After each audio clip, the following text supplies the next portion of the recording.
Maharashtra diaries में आज हम बात करेंगे नेपाल के प्रधानमंत्री के इस्तीफे को लेकर संजय राउत के बयान की, जिसमें उन्होंने इशारों ही इशारों में सत्ताधारी बीजेपी पर निशाना साधने का काम किया है। राउत ने अपने ट्वीट में क्यों कहा है सावधान रहिए, ये आपको बताएंगे। इसके अलावा बात करेंगे मालेगांव बॉम्ब ब्लास्ट मामले की, जिसमें कुछ दिनों पहले प्रज्ञा ठाकुर और श्रीकांत पुरोहित समेत बाकी आरोपियों को बरी कर दिया गया है। अब इसी मामले में पीड़ित के परिवार वालों ने हाई कोर्ट में याचिका दायर की है। इसके अलावा बात करेंगे मुंबई और नागपुर के बीच बने समृद्धि महामार्ग की, जहां हाईवे पर अज्ञात लोगों ने कीले ठोक दिए।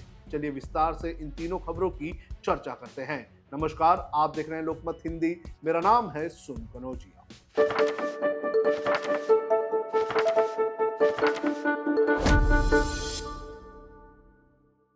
सबसे पहले बात करेंगे संजय राउत की। नेपाल के प्रधानमंत्री ने सोशल मीडिया प्लेटफॉर्म पर प्रतिबंध और सरकारी भ्रष्टाचार के खिलाफ हिंसक विरोध प्रदर्शनों के बाद मंगलवार को इस्तीफा दे दिया। केपी ओली शर्मा ने कहा कि वो तुरंत पद छोड़ रहे हैं। नेपाल की स्थिति पर संजय राउत ने इशारों ही इशारों में निशाना साधा है। संजय राउत ने कहा है कि सावधान, नेपाल जैसी स्थिति किसी भी देश में हो सकती है। वंदे भारत।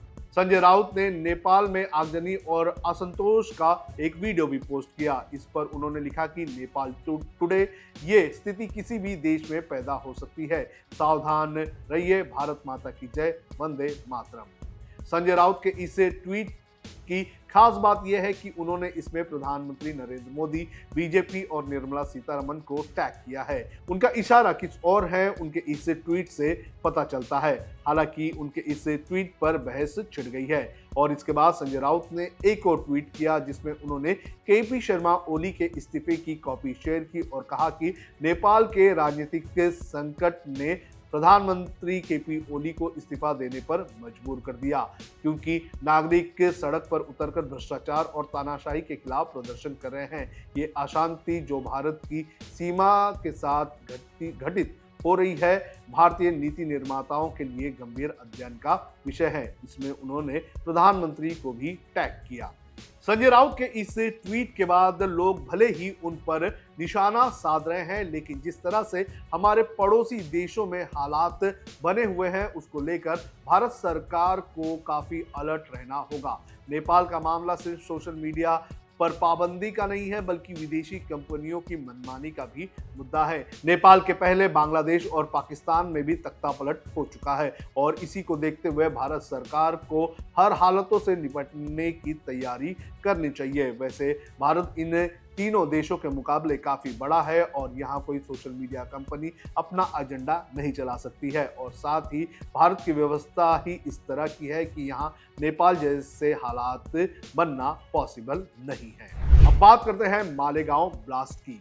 2008 मालेगांव बॉम्ब स्फोट में मारे गए लोगों के 6 परिवार के सदस्यों ने बॉम्बे हाईकोर्ट का दरवाजा खटखटाया है, जिसमें विशेष एनआईए अदालत के 7 आरोपियों को बरी करने के फैसले को चुनौती दी गई है। बरी किए गए आरोपियों में पूर्व बीजेपी सांसद प्रज्ञा सिंह ठाकुर, लेफ्टिनेंट कर्नल प्रसाद पुरोहित, समीर कुलकर्णी और अन्य लोग शामिल हैं। एनआईए कोर्ट ने इन लोगों को दोष मुक्त कर बरी कर दिया था।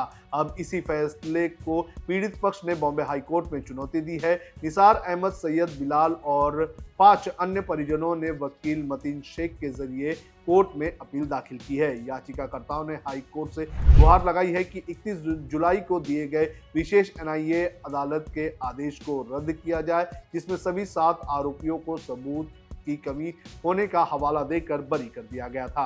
याचिकाकर्ताओं ने दलील दी है कि निचली अदालत का फैसला कानून की दृष्टि से गलत है और प्रस्तुत किए गए साक्ष्यों के विपरीत है। याचिकाकर्ताओं का कहना है कि बरी का आदेश न केवल अभियोजन पक्ष के प्रमुख बिंदुओं को नजरअंदाज करता है, बल्कि पीड़ितों के लिए न्याय की अनदेखी भी करता है।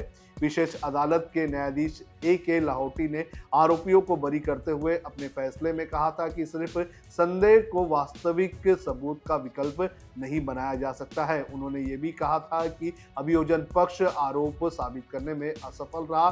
कोर्ट ने जांच में खामियों की तरफ इशारा करते हुए आरोपियों को संदेह का लाभ दिया और बरी करने का आदेश दिया।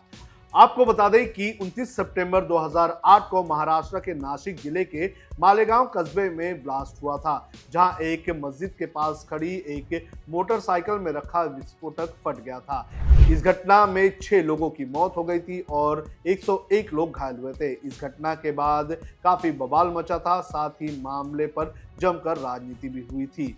एनआईए ने आरोप लगाया था कि ये धमाका दक्षिणपंथी उग्रवादियों द्वारा मुस्लिम समुदाय को आतंकित करने के मकसद से किया गया था। इस मामले में 7 लोगों को आरोपी बनाया गया था, जिसमें बीजेपी नेता प्रज्ञा सिंह ठाकुर, लेफ्टिनेंट कर्नल प्रसाद पुरोहित, सेवानिवृत्ति ऑफिसर मेजर रमेश उपाध्याय, अजय राहिरकर, सुधाकर द्विवेदी, सुधाकर चतुर्वेदी और समीर कुलकर्णी शामिल थे। हाल ही में कोर्ट ने सभी लोगों को बरी कर दिया था। अब बात करते हैं समृद्धि महामार्ग की।